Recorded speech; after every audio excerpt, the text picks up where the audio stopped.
Equi lived life on her own terms, and sometimes that brought really powerful negative consequences. She provided abortions because women were often desperate. She was volatile when she was angry.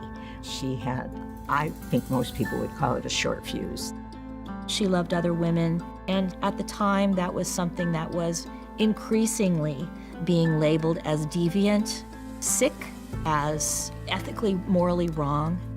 She was very passionate in what she believed, causes she believed in, how the world should be. If Marie Equi wasn't around, the birth control movement in Portland would have looked different. The anti-war movement in Portland would have looked different. And the labor movement in Portland would have looked different, particularly for women. The U.S. Attorney for Oregon at one point said she's the most dangerous radical on the West Coast. Marie's new companion and fellow student would graduate from the University of Oregon Medical Department, now OHSU, in 1903. After interning in Pendleton, Dr. Equi began building her general practice back in Portland, with an emphasis on women and children. The year was 1905.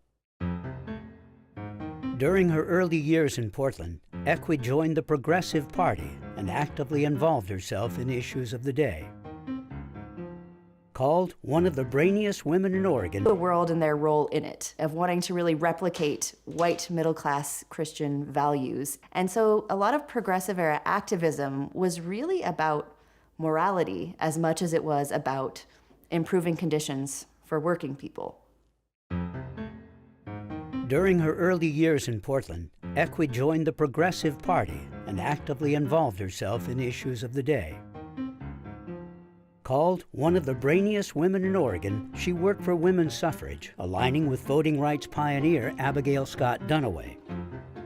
And she was among the first to sign up for jury duty when Oregon women won the vote in 1912. But it was the 1906 San Francisco earthquake that would catapult Marie to celebrity status. When the San Francisco earthquake happened, she was one of the first volunteers to go down there and help. It was just her big heart. She got the attention of reporters. Here is this only woman doctor leaves her practice in Portland for the welfare of San Franciscans.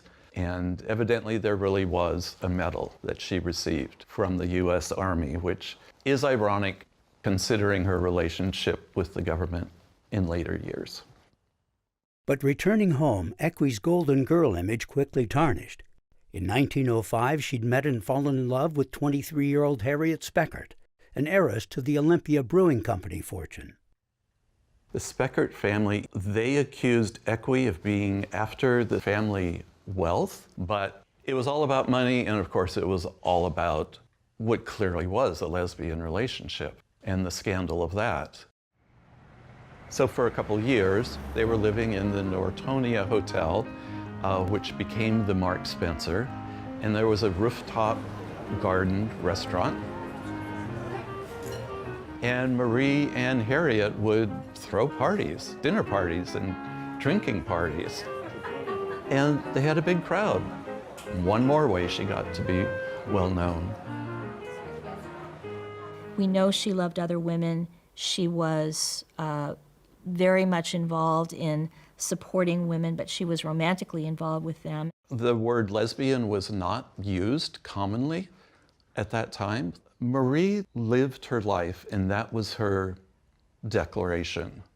You know, I think we have to be careful not to always look for where did she put it in writing? Where is it in an interview? I am a lesbian. Marie Equi was a doctor. She really identified as a doctor. She was nicknamed Doc.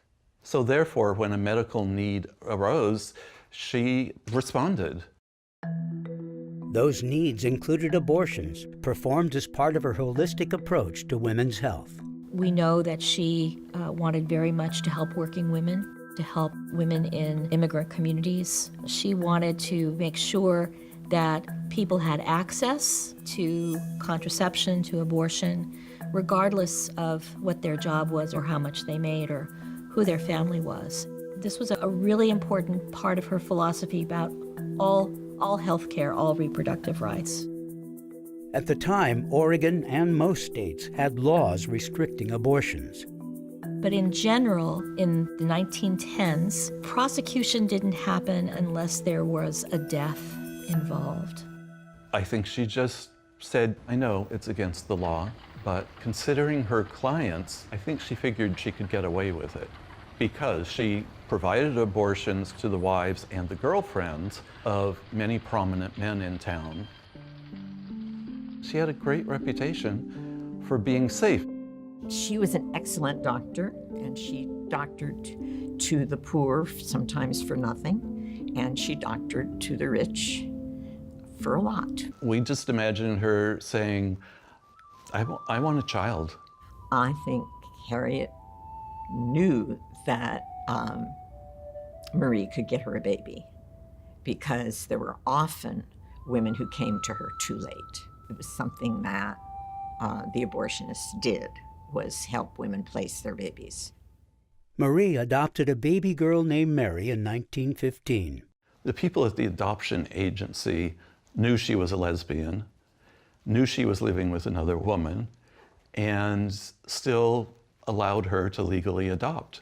So she was probably the first and only for a very long time to do that. Their agreement was that Harriet would raise the child and Marie would support them. Marie, in the meantime, was aligning with other women radical activists, meeting them at Union Station as they came to town on speaking tours. In the spring of 1916, Margaret Sanger, a nurse and outspoken advocate for birth control, arrived in Portland. The early stages of the birth control movement in the United States were dominated by radicals.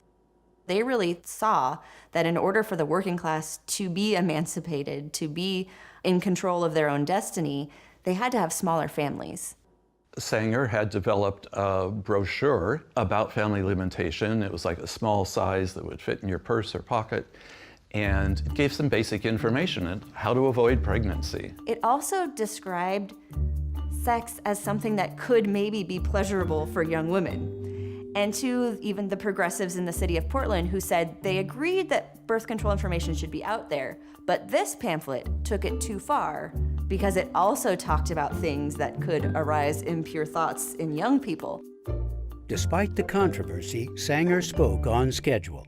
Margaret Sanger and Marie got arrested in Portland for distributing the booklet because it was considered obscene material. As a compromise, Sanger asked Equi to revise the booklet and delete suggestive phrases. And Marie did. And then she added a few of her own specialties. She named labor leaders in Portland who supported birth control.